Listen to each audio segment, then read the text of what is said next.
perkuliahan akan saya mulai di sini ya.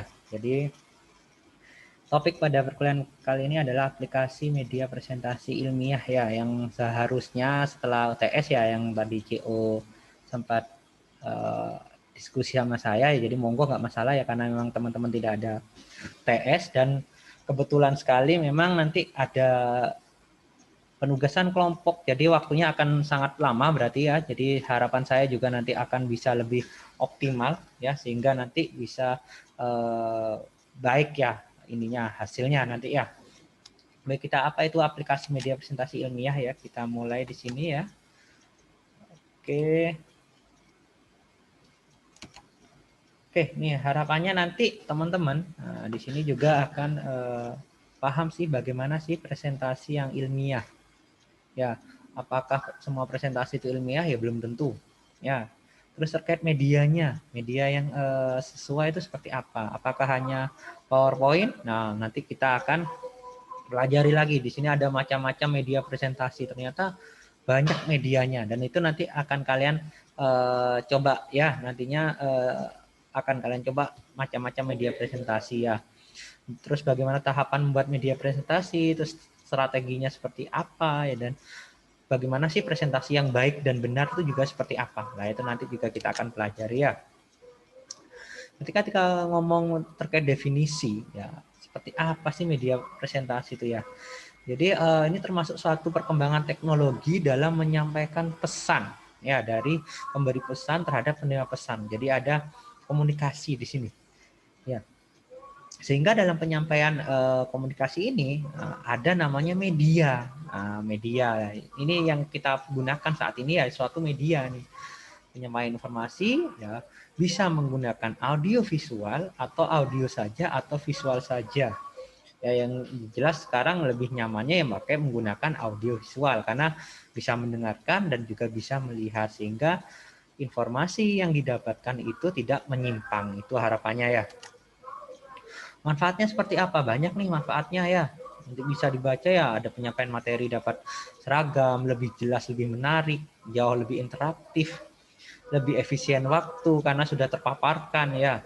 Kualitasnya juga bisa lebih optimal ya. Bisa meningkatkan proses belajar ya. Harapannya kan daripada kalian hanya mendengarkan saja seperti radio ya, ketika kita mendengarkan sambil melihat, nah itu dari penelitian yang sudah dilakukan lebih efektif ya ketika menggunakan audio dan visual ya. Itu yang nanti ada inilah ya, ada penelitiannya itu ya, bisa mengubah peran pengajar ke arah yang lebih positif dan produktif, sehingga nanti dari media ini bisa dikembangkan lagi ya. Itu harapannya bisa lebih optimalnya di sana nanti ya. Terus seperti apa sih presentasi yang ilmiah atau presentation scientificnya itu seperti apa? Ya, yang jelas ini mengkomunikasikan karya ilmiah. Karya ilmiah itu seperti apa ya? Sama seperti kalian ketika mendapatkan penugasan membuat makalah. Ya, makalah itu termasuk karya ilmiah. Karena kenapa? Kalian di situ mengumpulkan dari beberapa literatur, ada citasinya.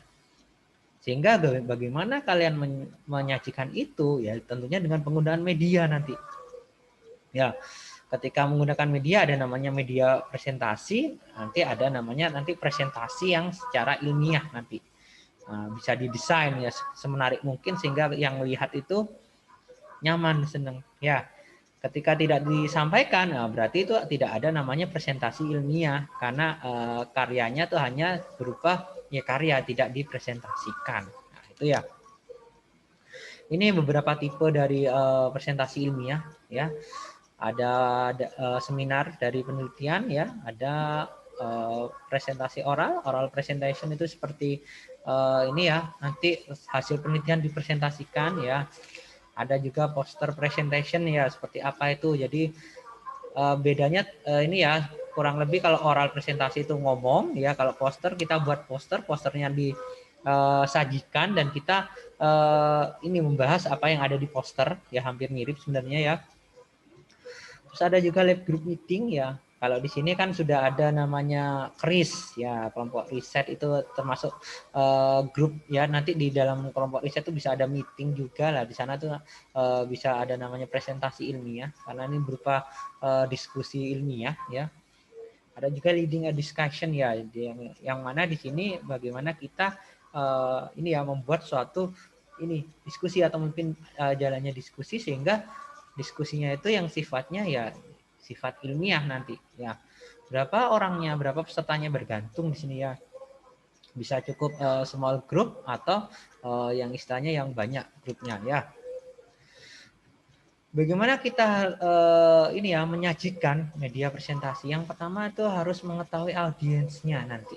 Ya, seperti apa sih audiensnya? Ya, audiensnya apakah yang expert, non expert, ya, atau seperti apa nanti? Ya, itu harus kita pahami.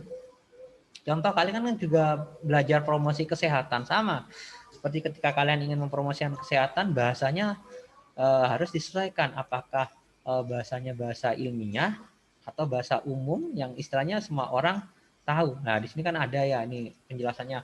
Pahami apakah dia tuh undergraduate, ya istilahnya undergraduate itu apa ya yang nggak kuliah ya, atau mahasiswa nih yang kuliah, atau yang lulusan ya, atau yang postdoc dan sebagainya. Ini nanti ada perbedaannya.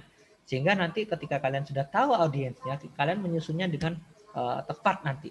Ya, karena kenapa? Percuma kalian menyusun bagus-bagus ketika komunikasi kalian tidak tersampaikan, ya podo aja nanti. Sama seperti kalian seperti ngomong sendiri. Ya, itu ya. Jadi harapannya ya tidak seperti itu ya nanti ya, sehingga harapannya bisa lebih enak ya nanti ketika kalian tahu audiensnya siapa. Apa itu media presentasi? Tadi sudah sempat saya singgung ya. Ada alat bantu, sarana yang menampilkan informasi, membantu peserta menerima informasi. Ya, semakin banyak indera yang digunakan, semakin baik penerimaan materi. Ya, gini, saya analogkan begini. Ya, tadi kan sudah saya singgung audio visual ya. Audio itu pendengaran, visual itu kan apa? Penglihatan. Ya. Itu ya. Ditambah lagi kalau di keperawatan tuh ada istilahnya yang untuk praktek. Nah, itu bisa menggunakan ini ya peraba dan sebagainya nanti ya, bisa menggunakan sensasi karena kenapa kalian praktek secara langsung. Ya otomatis ya kalau dari penelitian ya otomatis materi yang diterima akan lebih banyak ketika audio visual plus diperagakan atau di sini namanya praktikum biasanya. Nah, itu akan lebih bagus karena kenapa? Ya akan lebih optimal karena selain kita udah menerima, mendengar juga sekaligus kita memperagakan. Nah, itu ya. Jadi akhirnya bisa banyak materi yang masuk nantinya. Ini beberapa klasifikasi media pembelajaran ya. Sini ada alat-alat visual yang dapat dilihat ya seperti papan tulis bisa ya walaupun sekarang udah jarang ya sudah pakai LCD proyektor ya, whiteboard ya, blackboard dan sebagainya bisa, atau alat-alat yang bisa saat auditif atau dapat didengar juga bisa seperti mikrofon ya atau rekaman juga bisa ya, atau di sini alat yang bisa dilihat dan didengar ya audiovisual ya, ya jadi seperti televisi ya, atau sekarang dengan seminar nih ya. Terus ada namanya bermain peran, ya drama di sini ya. Kalian kan sudah mungkin sudah diajari ya bagaimana berrole play nantinya ya, bagaimana kalian bersandiwara nanti ya. Itu juga termasuk bagaimana kita menyampaikan suatu media pembelajaran dengan apa bermain peran. Ya nanti kalian akan mengalami itu ya ketika di beberapa mata kuliah ya mungkin kalau di dasar tuh ketika di manajemen nanti ya kalian akan bermain peran bagaimana sebagai kepala ruangan, sebagai perawat pelaksana, sebagai perawat primer atau perawat katim lah nanti akan bermain peran nanti. Ini ya kalau pembagiannya dari bagan ya ada media, ada audio, visual dan ada audio visual atau gabungan dari keduanya di sini ya. Ini namanya yang computerized based media yang tadi sempat saya singgung. Seperti apa sih media presentasi itu? Apakah hanya PowerPoint? Tentu tidak. Ya di sini sudah kalian bisa lihat ya di tabelnya nih ya. Ada banyak nanti harapannya kalian akan menggunakan ini ya. Ini hubungannya dengan tugas nanti di akhir slide ya. Bagaimana kalian harus bisa menggunakan media presentasi tapi bukan PowerPoint nanti. Nah ini harapannya ya nanti. Paling enggak kalian pernah nyoba lah sekali ya, walaupun memang lebih efektif dan efisiennya ya pakai PPT ya seringnya ya, tapi paling tidak kalian udah pernah pengalaman nyoba. Di sini sudah ada ininya ya, price listnya ya. Ada yang free, ada yang berbayar. Ya, nanti teman-teman pasti lebih paham lah ya, namanya mahasiswa tuh nyarinya yang apa sih ya. Yang gratis otomatis ya. Nanti carilah saja yang gratis nanti ya. Atau yang berbayar tapi bisa gratis seperti ada trial itu juga bisa. Nanti bisa kalian coba. Yang penting kalian pernah nyoba nanti. Ya, ini contoh PowerPoint yang sudah sering kalian pakai ya. Ini ada yang Prezi contohnya ya, nanti bisa kalian buka lah ya sendiri ya dari tabel nanti di sana ya. Selanjutnya bagaimana kita menyiapkan media presentasi. Nah, ini yang juga penting ya. Jadi yang pertama ini ya, key point-nya harus paham ya. Apa sih masalahnya? Apa yang akan dipresentasikan? Contoh ketika kalian ingin mempresentasikan makalah ya berarti fokus makalah judulnya atau topiknya itu apa. Nah, tulis ya key point-nya, tulis tujuannya di awal, terus presentasikan. Ya, presentasikan dengan temannya dulu boleh untuk mencoba atau langsung dipresentasikan juga boleh kalau dirasa sudah cukup jelas. Terus yang kedua apa? Ya, tulis catatan kecil ya di setiap slide-nya. Nah, di PPT sudah ada tempatnya. Atau kalian mencatat sendiri di media lain juga boleh. Inti-intinya apa? Ya, jadi nggak semuanya dibaca, nggak semuanya dipresentasikan, jadi ada inti-intinya. Nah, itu boleh ya. Terus buatlah ini ya judul subjudul ya, intinya untuk supaya kalian paham nih ini topiknya tentang apa di satu slide ini ya. Jadi itu yang juga penting ya. Selanjutnya apa ya, sekreatif mungkin ya. Di sini ditulis ya, you can be creative but not cute, dalam arti kalau kita ngomongnya ini media presentasi ilmiah, nggak perlulah kalian seperti menampilkan gambar atau apa yang sifatnya seperti alay lah ya. Kalau bahasa sekarang kan alay kayak gitu ya, cute itu ya. Jadi biasa saja yang istilahnya ilmiah nanti. Nah, itu ya yang jadi bisa kalian pahami lah kali ini ya. Terus yang selanjutnya ada di organisasi slide-nya tuh disusun. Nah, ya disusun dalam arti sudah sesuai nih susunannya. Misalnya kalau pertama itu background dulu, latar belakang, terus definisinya, terus masuk ke permasalahannya apa, seperti apa penyampaian metode sampai dengan kesimpulannya nanti. Nah, ini kalau di sini contohnya ketika ini penelitian ya, ada problem, method, result, conclusion ya. Kalau kalian di makalah ya cukup backgroundnya apa, bab 2-nya apa, nanti bab 3-nya pembahasannya apa, simpulan dan saran, udah selesai ya. Itu harus urut ya, nggak mungkin kalian langsung presentasi langsung ya kesimpulan dari presentasi lah, kan nggak lucu juga kalau misalnya tiba-tiba presentasi langsung kalian singgung kesimpulan nanti ya. Terus rencanakan di sini kasih waktu. Nah, ini lebih bagus ya ketika misalnya kalian beri waktu presentasi hanya 10 menit sedangkan slide kalian 20. Ya berarti satu slide tuh nggak boleh lebih dari 30 detik. Nah, itu udah kalian tulis ya, harus ya. Terus di sini ini ya sebisa mungkin ditambahkan slide ya untuk misalnya ada pertanyaan tambahan atau extra time, ini kalau misalnya dibutuhkan saja biasanya di akhir ya. Terus di sini juga bisa disiapkan terkait slide-slide yang bisa disusun ya, sehingga di sini untuk menghindari adanya di sini avoid distracting ini seperti adanya pengganggu di sini ya, atau istilahnya distract yang istilahnya mengalihkan ya. Jadi fokus dalam slide itu ya adalah apa yang ingin disampaikan, jangan sampai ada gambar atau ada miniatur yang bergerak lah kayak gitu kan, akhirnya orang yang melihat tuh akhirnya fokus ke gambar yang bergerak lah, itu kan susah nanti ya. Bisa menggunakan ini ya desain yang sudah sesuai, seperti saya sekarang misalnya menggunakan desainnya dari Universitas Jember yang sudah baru juga boleh. Spell check juga ini paling penting juga ya, supaya tidak ada typo ya. Diminimalkan teksnya, ini penting ya, nggak usah akeh-akeh teks ya.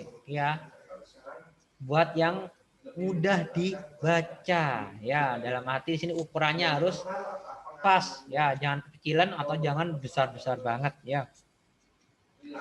Terus dihindari ya apa? Hindari menggunakan banyak warna ya sehingga capek yang lihat itu ya, hindari itu ya. Ini ya penglihatan dimaksimalkan kalau misalnya ada foto, grafik, table dan sebagainya itu juga bisa ya. Ini style-stylenya juga bisa ya. Ini bagaimana kita menyiapkan supaya presentasinya sukses ya. Yang jelas pertama ini ya latihan ya. Terus rehearse di dalam arti ini seperti setelah latihan sendiri, latihan dengan ini ya teman-temannya sendiri ya, direkam, dilihat sendiri nanti ya itu juga penting ya. Ini ya cek your image and animation misalnya kalian tampilkan tuh cek bolak-balik sehingga tidak ada yang miss nanti. Terus waktunya juga dicek ya ketika kalian presentasi waktunya udah sesuai enggak. Kalau jatahnya 10 menit dicoba harus minimal 10 menit nanti ya. Itu ya. Jadi itu kurang lebihnya ya. Terus bagaimana menggunakan presentasi juga ya. Ini yang bisa disiapkan ya untuk yang slide-slide-nya. Kalau di beberapa ini kan juga ada ini ya, ada slide selanjutnya udah tampil biasanya sehingga kita udah paham oh ya slide selanjutnya ini, slide selanjutnya ini sehingga nggak bingung ya, nggak bolak-balik lihat layar nanti. Ya itu ya. Terus harus ini ya menjelaskan ya secara jelas, nggak usah terburu-buru, sudah ditata ya sehingga tidak seperti ngos-ngosan ya seperti dikejar ini ya penjahat gitu ya. Jadi santai saja sampaikan apa yang sudah kalian ini ya buat di sini ya. Terus tatap audience, not the screen, dalam arti di sini lihat audiensnya, jangan lihat bolak-balik lihat LCD ya. Kalau sekarang kan susah juga ya, ya mau nggak mau kita harus lihat laptop ya karena kita pakai Zoom ya. Dan block the view of the screen. Di sini jangan membelakangi ya, udah jelas ya di sini ya. Masa kalian presentasi melihat screen terus audiensnya melihat kaliannya juga susah nanti ya. Lihat waktunya juga, terus pastikan sudah selesai nanti ketika memang sudah mendekati waktu yang sesuai kesepakatan nanti. Ya, jadi jangan menambah atau mengurangi nanti, bisa ditawarkan ya. Ini ya hindari ada ini ya distraksi yang lain ya, yang jelas ketika kalian presentasi ya turn off phone ya, dalam arti matikan ya sehingga tidak ada gangguan yang bisa terjadi nanti ya. Kalau ada handouts bisa didistribusikan, bisa bicara keras dan apa ya clearly di sini jelas ya. Di sini bolak-balik ini ya harus pahami key pointnya ya. Terus terakhir yang paling penting ya, don't forget to smile ya, senyum ya. Jangan mencucu terus kalau presentasi, nanti susah kalau bolak-balik mencucu terus kalau presentasi ya. Tuh ya, ini ya ketika behavior ini apa ya, seperti kebiasaan mungkin ya. Seperti kebiasaan ini ya sama sih, saya juga masih sering ketika orang mikir ya, kalau misalnya orang mikir itu biasanya diem ya, kalau yang sudah bagus ya diem, kalau nggak diem biasanya kan masih ngomong oh iya ya seperti inilah, itu kan kalau bisa dihindari karena kelihatan biasanya seperti tidak siap ya, walaupun nggak semuanya sih ya, karena kita ngomong itu ya mikir ya, tapi kalau bisa kalau sudah disiapkan ya ketika mau mikir diem saja dulu. Oh ya seperti ini, oh ya seperti ini, nggak usah sambil mikir. Sambil itu kalau misalnya di gesture kalau dilihat tuh kurang nyaman biasanya gitu ya. Terus hindari juga main-main dengan pointer atau di sini tremor atau gemetaran ya, ini harus ini ya harus sering latihan di sini. Covering mode ya, atau istilahnya menutupi mulut atau nervous ya, pacing juga nanti harus ini ya, harus sering-sering latihan memang ya kalau kita ngomong presentasi di sini ya. Sebagaimana kita menangani pertanyaan atau diskusi ya, tentunya kalau kalian sudah siap saya rasa aman ya ketika menjawab ya, istilahnya santai ya, istilahnya sampaikan dengan baik dan benar ya.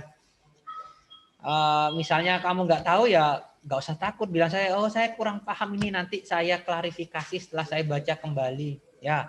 Nanti baik untuk bisa klarifikasi nanti Terus pastikan juga nanti sering berlatih ya untuk mengantisipasi pertanyaan ya. Misalnya bayangkan ketika kamu menjadi audiens, ketika saya menyajikan ini, apa kira-kira pertanyaan yang akan dilontarkan. Nah, itu bisa kalian dipersiapkan nanti ya. Ini ya, ini hanya gambaran saja di sini ya. Ketika kamu menyiapkan ya menyiapkan udah bagus ya, start gini ya. Ketika kamu memaparkan bingung. Akhirnya lupa langsung ngomong. Lah, ini intinya ketika tidak dipersiapkan ya akan lebih ini ya, tidak terencana akhirnya. Sehingga terkadang akhirnya tidak pas nanti dengan apa yang sudah di ini kan ya disampaikan, sehingga ini ya karena nervous atau cemas dan sebagainya akhirnya mengganggu terkait jalannya diskusi, nanti jalannya presentasi itu ya. Jadi harapannya sering berlatih. Yang simpel tuh ngomong dengan kaca nanti ya. Ya, mungkin itu saja yang bisa saya sampaikan untuk materi ya. Mungkin sebelum diskusi ya, mungkin sebelum diskusi saya ini kan dulu ya terkait penugasannya dulu ya, penugasan dulu ya di sini ini ya.